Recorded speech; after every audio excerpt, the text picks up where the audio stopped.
Hey everyone, it's Mrs. J. So we're gonna do a read aloud today. And our read aloud is going to be the book, The Pout-Pout Fish Goes to School. And it is by Deborah Dennison and it's published by Scholastic. So I want you to think, what is this book gonna be about? Look at the cover. Where do you think it's gonna take place? So we'll flip through the pictures. I'm gonna scoot back so hopefully you guys can see the pictures better.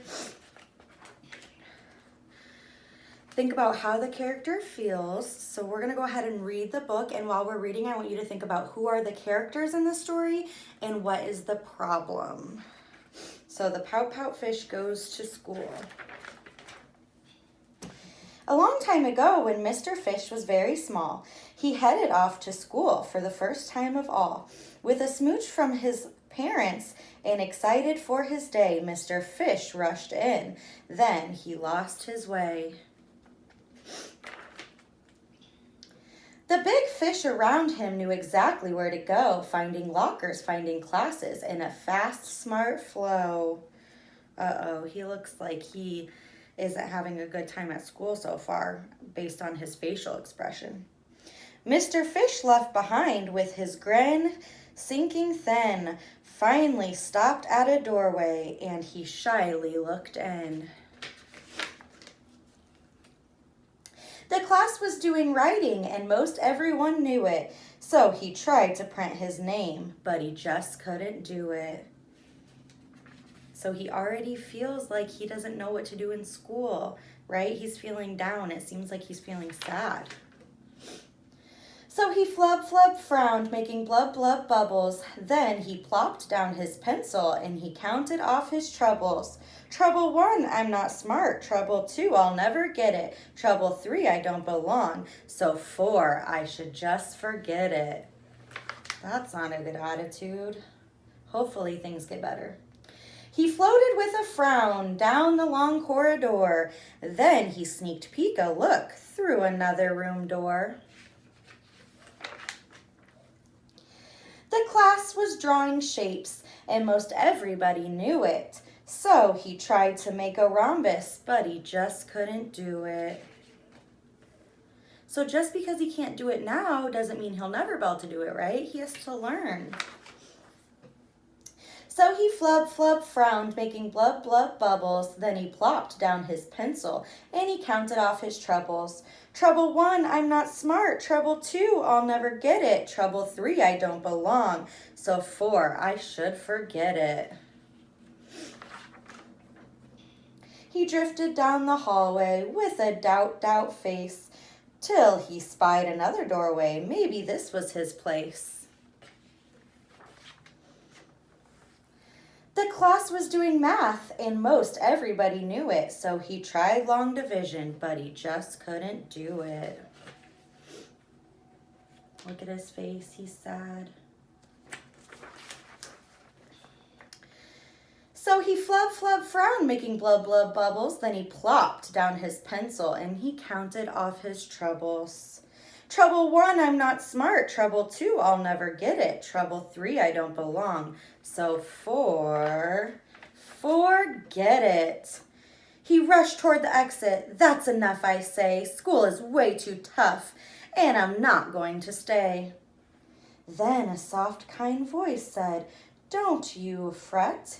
You don't have to know things you haven't learned yet.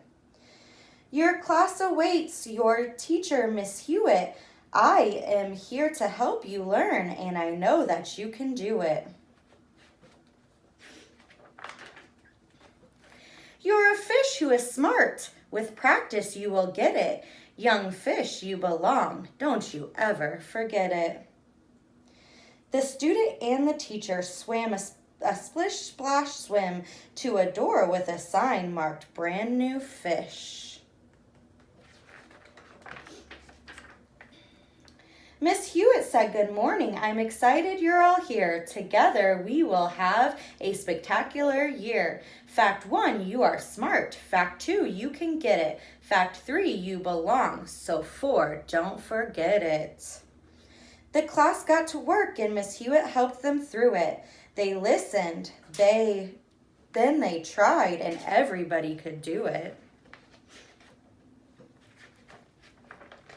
So things are turning around. Mr. Fish gave a grin.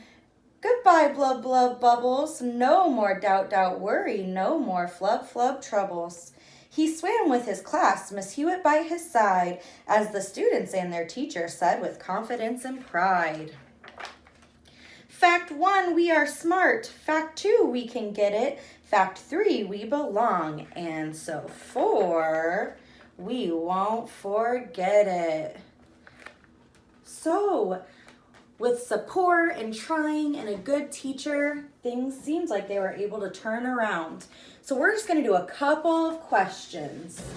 And really quick, I forgot to tell you our learning target. So, our learning target or our goal from this book was I can answer questions from my text and write one sentence. So we're going to go over our questions.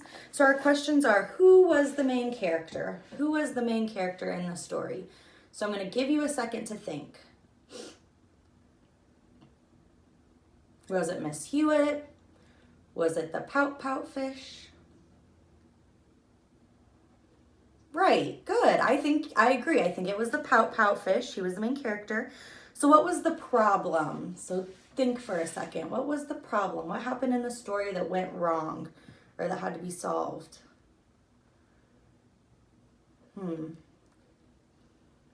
Yeah, he was struggling in school, right? He didn't feel like he belonged at school. So what helped him solve the problem was his classmates and Miss Hewitt, his teacher. And the last thing is, if you would like, you can write one sentence. So maybe ask mom or dad or brother or sister to help you write a sentence. If you couldn't answer these questions, that's definitely okay too. I just wanted you guys here to listen to the book, and I miss you guys, and I hope that we can do some more lessons. Thanks.